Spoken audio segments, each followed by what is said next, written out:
Hey, good afternoon, gang.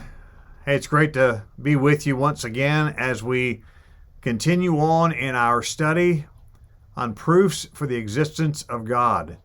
And so I want to encourage you to grab your Bible, have some note paper. We're going to look at some things today. I encourage you to jot a few notes down.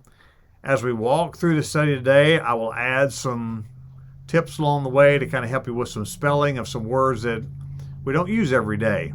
And so glad you're with us. And if this is your first time to be with us for these studies, my name is Tom Savage. I'm the pastor at the Sugar Creek Baptist Church in West Terre Haute, Indiana. And you're always welcome to join us and be with us for studies like this. We are recording these and uploading them to YouTube so that they're available to you anytime you want them after 6 o'clock on Sunday evening. So this is obviously being displayed on Sunday evening, June the 20th. And so you can watch it now, and then later on, if you want to watch it again and again, encourage you to do so. Share with your friends that we're doing this. And we're really doing this to help believers become better equipped and knowledgeable how to talk about the faith with others. Certainly would want to reach out to some atheists, people who are thinking about does God exist? And some have just convinced themselves he does not exist, and others are still kind of questioning. You might say they are believing atheists. It's like they know that God exists in their heart. They know he exists, but yet they're trying to convince themselves, or somebody else is trying to convince them that he does not exist. And then we also are talking to the practicing atheist. This is the person that knows God exists, but is living like he doesn't exist. And then we're looking at just some seekers. People just want to know more about God. They don't have a relationship with God, but they want to know more. So today, session number 2, proofs for the existence of God. Now, last time we met on June the 13th, we talked about one of the 5 proofs for the existence of God, and that one we know as cause and effect. Technically, it's called the cosmological view for the existence of God, but the message, the basic gist of it is cause and effect. Everything that we see, or even what we can't see, had a cause to bring it into existence. We could go something as basic as the desk that I'm sitting behind, the chair that I'm sitting on. Things like this don't just appear out of thin air. Somebody had to make these things for them to happen.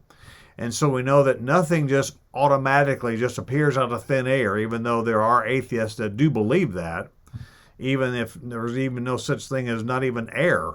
They think things can just be self-producing. Well, that just defies logic of what we know as logical truth. And so we walked all the way through that on the cause and effect argument, and you're welcome to go back and get that one. Now we want to look at 4 other proofs for the existence of God today, and then we'll do another study next Sunday night. And it looks like we are going to need a 4th study on dealing with some other things before we wrap all this up. And so that'll be on Sunday night, July the 4th. I'm sure you'll be wanting to do other things, but it'll be available for you, and you can watch it whenever you want to. So, of the 5 proofs for the existence of God, the first one is known as cause and effect, or the cosmological view for the existence of God, and we looked at that on June the 13th. Now tonight, proof number 2, the design view, or sometimes known as the organization view. Now technically, what this is called is the teleological view for the existence of God. And again, as I shared last week, I don't give you these technical terms to try to impress you. Just sharing with you how they are described so that as you read about this in other writings, you'll be consistent in what you're learning and what you're putting together. And so it won't be unusual that when you read about the teleological view for the existence of God, you know what that's talking about is the design view, the organization view. The word teleos is where we get the word teleological, means result or end. It's a Greek word that means that when something is created, when something is designed, there's a particular goal in mind. We design things for a purpose. Whether you are a a guy who works out in a workshop and you love to build things with wood, or you are a person that does crafts, or you're an artist, whatever it is that you're designing or producing, there's a purpose in mind. Now, it may be a purpose of utility, it might just be a purpose of pleasure. You just enjoy doing it. But so what the teleological view says is, when things are produced, when they are created, when they are made, there's a design in mind. There's a result in mind, a purpose in mind. And so basically what we're saying then is, designers design things for a purpose. Now, as we talk about, again, argument, remember what an argument is. An argument is not a debate, it's not a quarrel. It is a course of reasoning aimed at demonstrating truth from a point of view. And so it's just a way of putting it all into some wording. So again, remember, the argument of the teleological view, the design view, is when a person designs something, he or she had a plan in mind.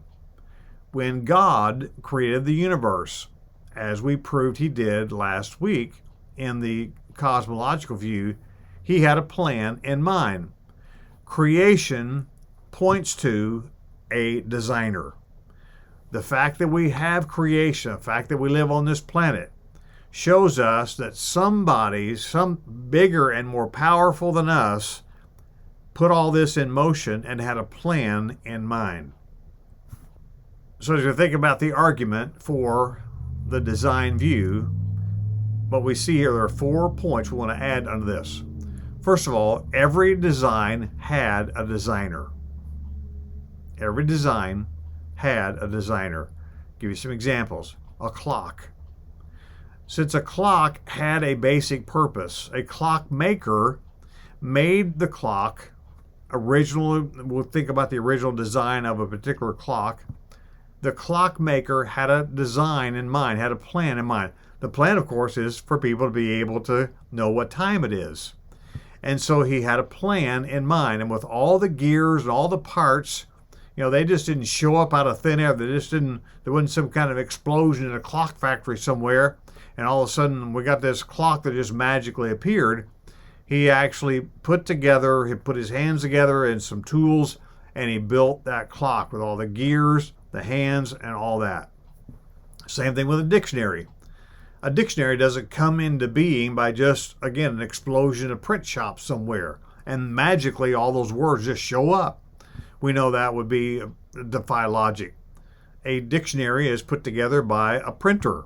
They put all that information together and it's printed out. There's a plan in mind, and there's a designer that put all that in mind. Same thing with the Bible. We have 66 books in our Bible, and once again, there's a designer who put that together. And in our case, of course, we have some 40 authors writing over 1,500 year span of time, most of which those guys did not know each other, but yet there's incredible accuracy in the writing. We have a plan, we have a design, and we have a designer that precedes that. Point number 2, the universe has design. We see that all around us. Whether we look at the simple or the complex, from the microscopic to the telescopic, we can see there is design and plan here. This thing just didn't accidentally happen. There was forethought and there was design that went into that. The universe has design. Point number 3, the universe had a designer. That makes sense. That flows out of this argument. And number 4, the ultimate designer, creator, is God. And so when we think about the creator, the designer being God, let's look into his word. Let's look into the Bible and see what the Bible has to say about that. And if you want to, write down some verses here, and you can go with me if you want to, or if you just want to take some notes and just stay there, I'll read some things to you. The first one is Psalm chapter 19 and beginning at verse 1. Notice what we have here. In fact, for our time, we're just going to read the first verse. Psalm 19:1 says, "The heavens declare the glory of God, and the firmament shows his handiwork." So we have a universe. We have the heavens, and we think about where the birds fly and where the planets are.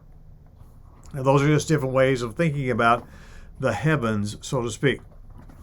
Look also, if you want to jot down Romans chapter 1, and beginning at verse 19. We're going to read 19 to 21. Romans chapter 1 and verse 19.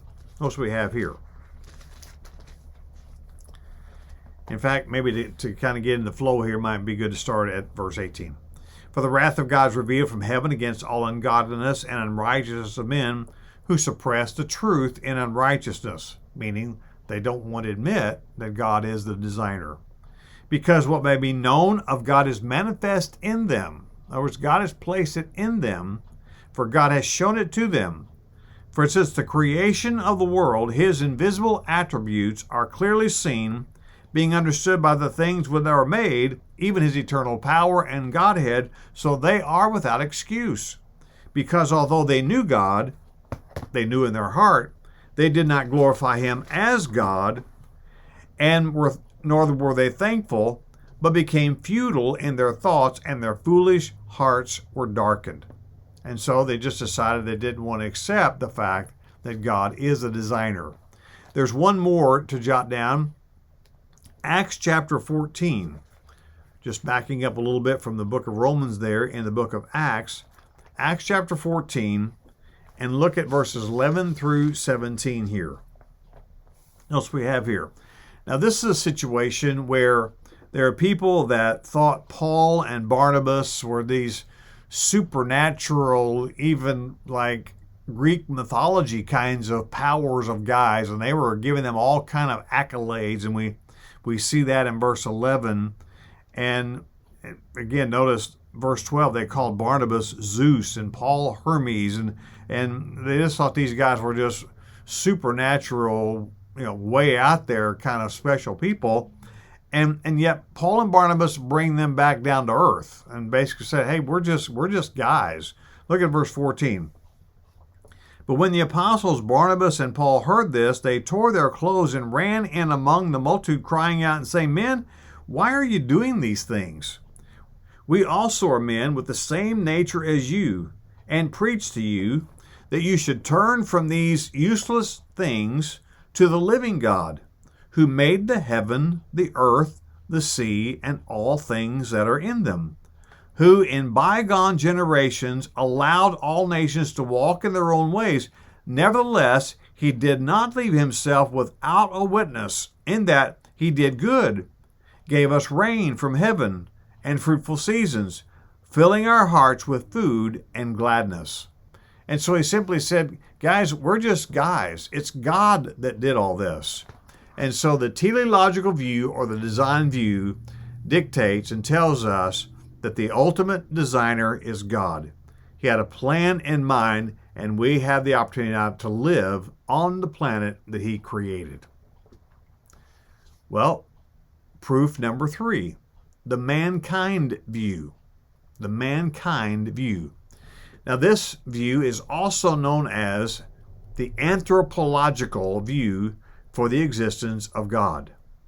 Now, the word anthropological comes from the word anthropos, meaning man or mankind, human beings. And there are 4 points or 4 items under the argument for this plan. Point number 1, we are living, breathing, moral, intelligent human beings. We're not like a horse out here in the pasture, or a cow out there in the pasture, or a steer.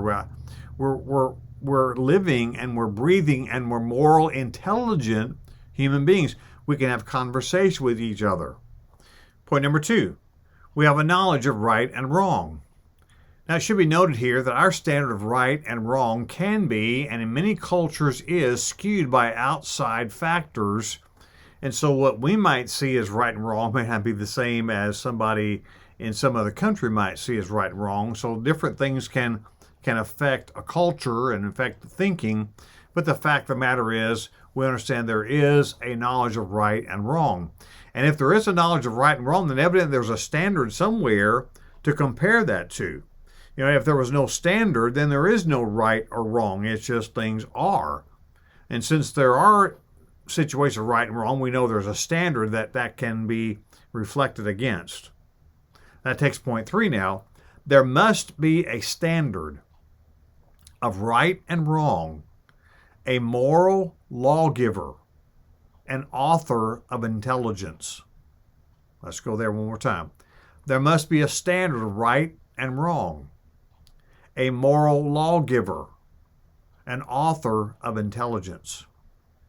For this view to hold weight and to be meaningful, obviously there's a standard that we can look to as the one as we compare and our understanding of right and wrong.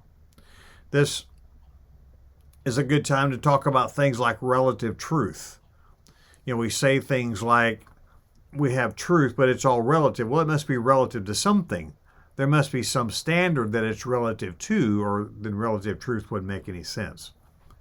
Point number 4, our Creator is that intellectually superior moral being, and He is God.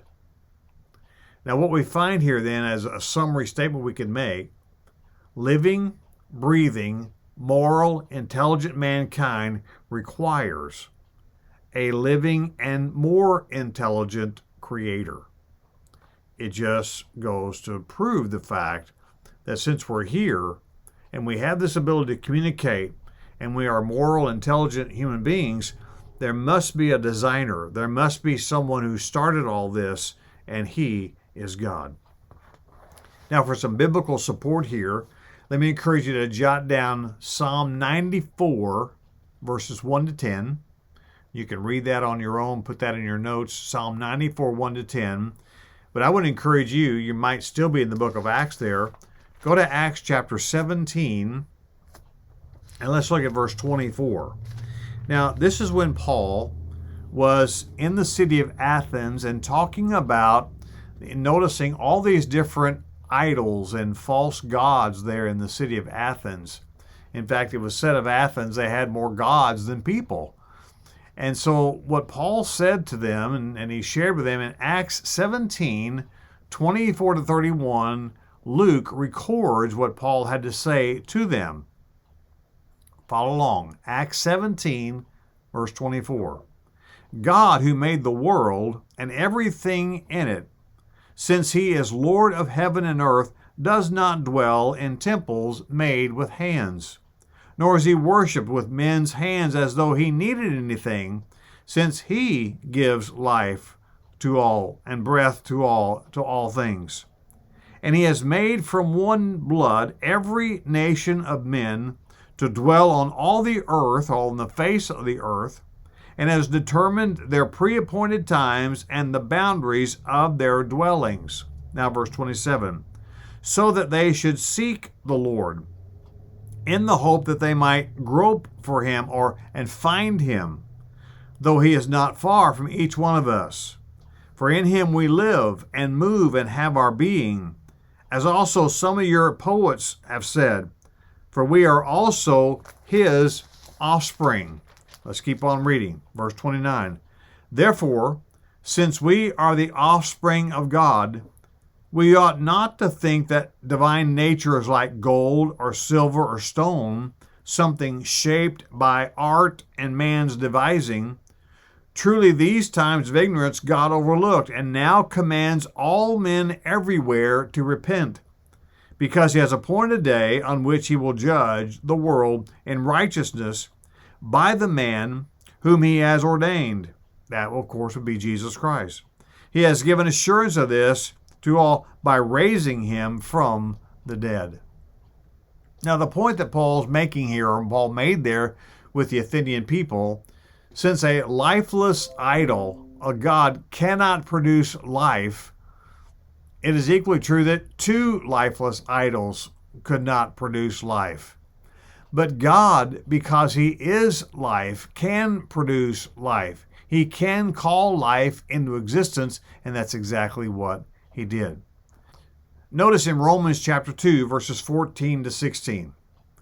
For when Gentiles who do not have the law by nature do the things in the law, these, although not having the law, are a law to themselves, who show the work of the law written in their hearts, their conscience also bearing witness, and between themselves their thoughts accusing or else excusing them, in the day when God will judge the secrets of men by Jesus Christ, according to my gospel.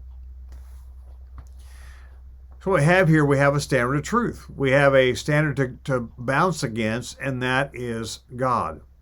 Now, for the sake of fairness, for a moment, let's present an opposing view, opposite of this one that we're calling the mankind view. An opposite view would be a view that the atheist would probably like to embrace. The opposing view would be that material, lifeless, inanimate objects working with some kind of unconscious force produced mankind having a soul, a conscience, religious instincts, and a complex physical structure with a brain, heart, lungs, skeletal system, and all that. That's what the atheist would have you believe. That a material, lifeless, non-living, unconscious force somehow produced life, produced people with a soul, with a conscience, with an understanding of that there's a higher being out there, and also had the ability to be able to create bodies with a brain and a heart and lungs and skeletal system and all this complexity inside the human body. It totally defies logic. There's no rational reason to believe that at all. But this is the view of the atheist.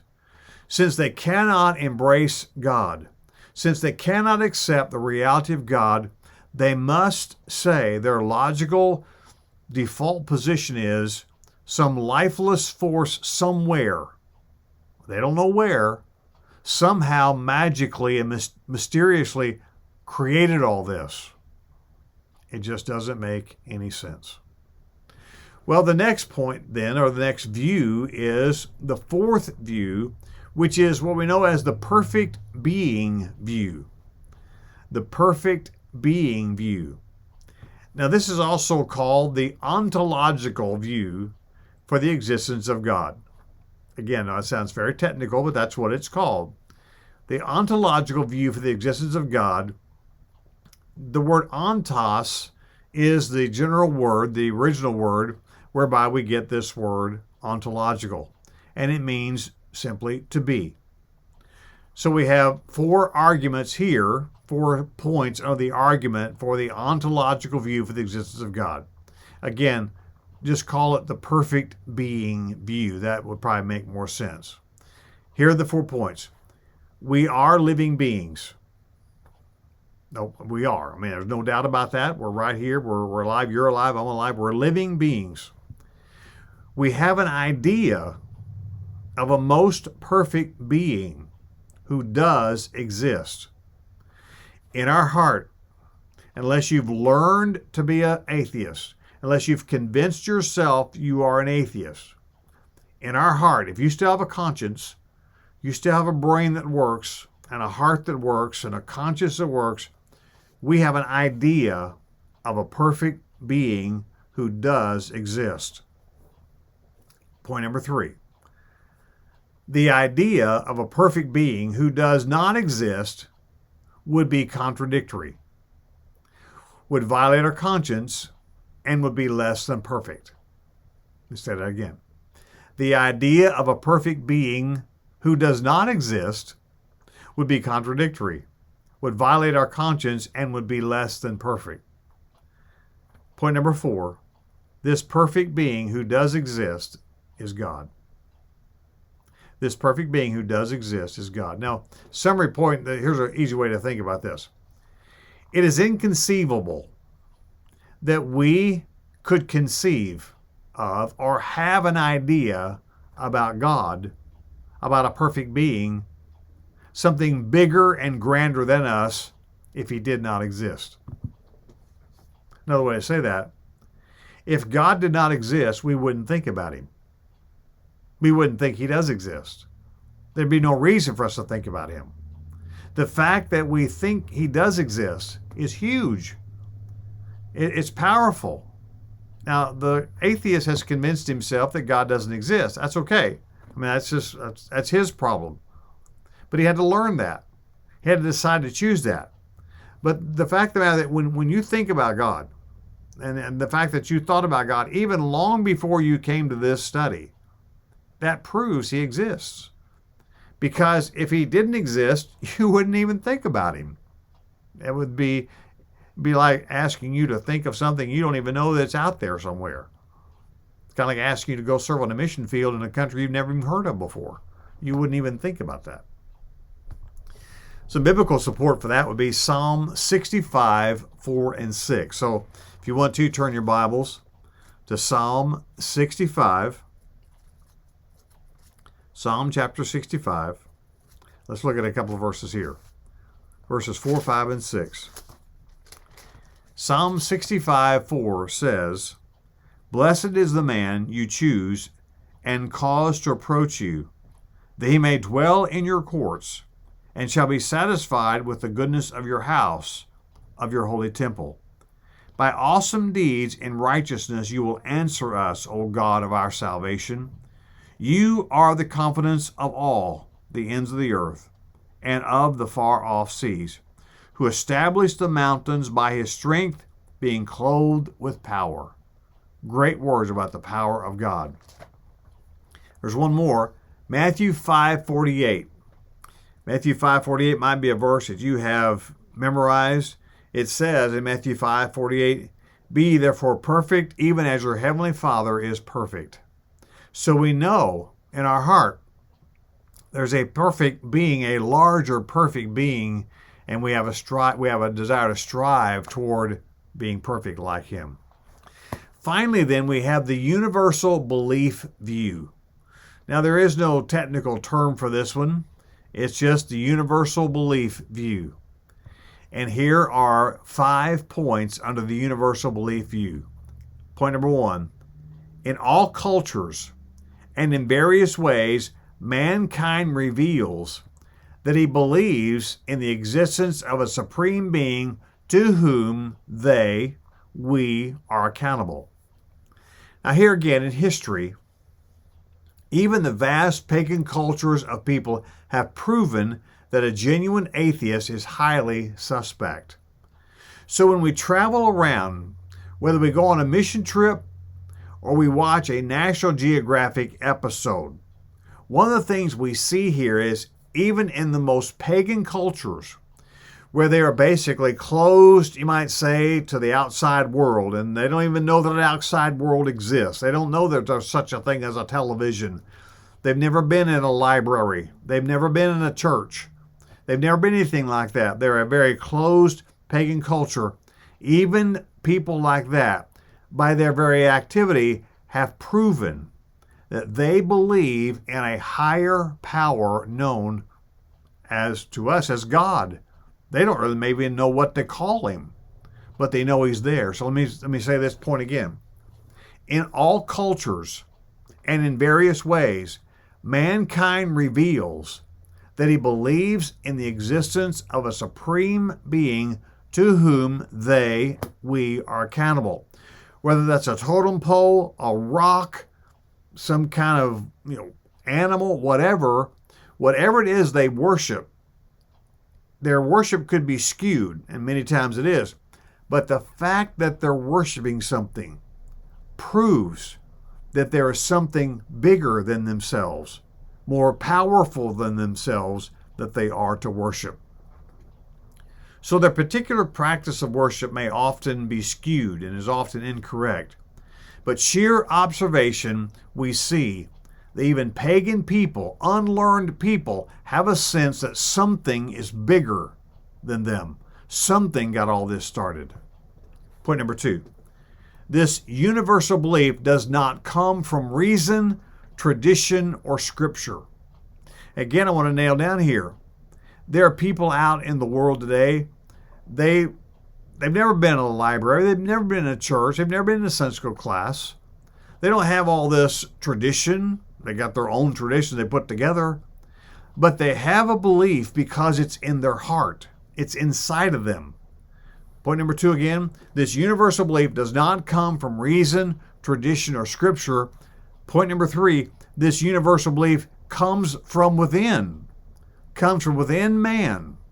So whatever it is that they believe, it has come from within inside of them that they realize that something is bigger than they are. Point number 4, this universal belief must have been placed within man. Somehow it got in there. Never been to a library, never been to a church, never been to school, never been to any kind of formal education. They've never had any experience with anybody trying to indoctrinate them. It's just, they just haven't. Point number 5, our Creator is the one who placed that universal belief within them, within man, and He is God. Our Creator placed that universal belief within man, and He is God. Let me give you a few verses here. Look at Psalm chapter 14. Psalm 14, beginning of verse 1. Turn there in your Bible or just jot this down if you would. Psalm 14, beginning of verse 1.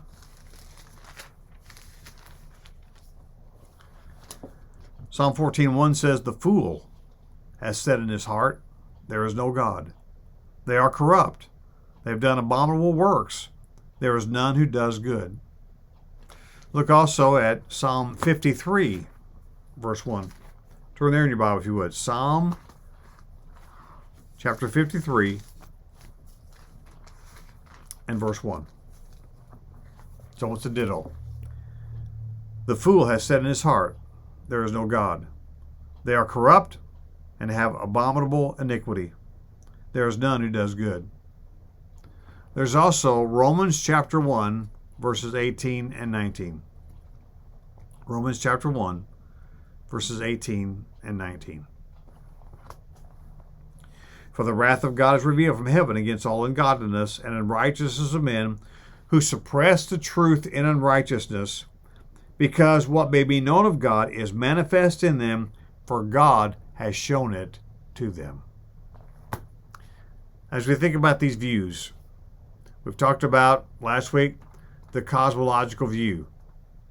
We've talked about the design view, that God is a designer. He had a design in mind. He had a plan in mind. We talked about the mankind view, that we are living and breathing, moral, intelligent human beings. We've also talked about the perfect being view, that we have a concept of a perfect being in our heart. And the fact that we think He exists is huge. We can't discount that. The fact that, if He didn't exist, we wouldn't think about Him existing. And then the 5th one, the universal belief view, that all over the planet, no matter where you go to the most pagan culture, semi-pagan, whatever, and you see every culture known to man. I mean, every culture we've found, they've already got some kind of a religious worship system. Now, again, their system may be skewed and may be off, and many times it is, because they don't have the Word of God to guide them. But yet they reveal in their own activity that they believe there's a higher being out there, and that cannot be discounted. A classic example of inward intelligence coming from God, and it's impossible for it to come from any other place, is the Helen Keller story. Helen Keller lived between the years 1880 and 1968. From the age of 2, Helen Keller was blind, deaf, and without any sense of smell. We can basically say she was locked inside her own little body. Had no sense of smell, couldn't hear anything, couldn't see anything. She's just a person inside a body. After months and months of agonizing and fruitless attempts on the part of her teacher to communicate with this little girl as she gets older, one day a miracle occurred. One day, Helen Keller suddenly understood the concept and meaning of running water. That was the basic beginning of what became the building blocks of having a communication link with her. From this humble foundation, Helen Keller built a lofty tower of thought, including the ability to use her voice in speaking. Sometime after she progressed to the point that she could actually engage in conversation with people, sign language and things like that, she was told of God and his love in sending Christ to die on the cross for her. Here's what she said. She responded with joy, and she said, "I always knew he was there, but I didn't know what his name was. I didn't know his name." That's the universal belief view. I always knew he was there. I just didn't know his name. I didn't know what people called him. Helen Keller went on to become one of the most educated and articulate human beings you don't ever want to be around. Here we have an individual who could not have learned this from any kind of outside source. Didn't learn of this, wasn't pre-programmed, as an atheist might say. Wasn't indoctrinated by someone, as an atheist might say. Here she is, a little girl, locked inside her own body, and as she grows and develops, and they finally are able to communicate with her and tell her about God, she said, "I always knew he was there. I just did not know his name." What a great story about the general view of God, that God placed that knowledge inside of us, a knowledge of him. Well, next week, session 3, we'll discuss how we are made in the image of God and how that affects our knowledge of God. Let's pray together. Father, I thank you for the things we've talked about today. Complex, but yet at the same token, very simple. And I pray that the folks watching will even have the courage to watch this again and fill in the gaps that they missed the first time through. I pray even now for our time together next week. For it's in Jesus' name I pray. Amen. You take care. Hope to see you soon.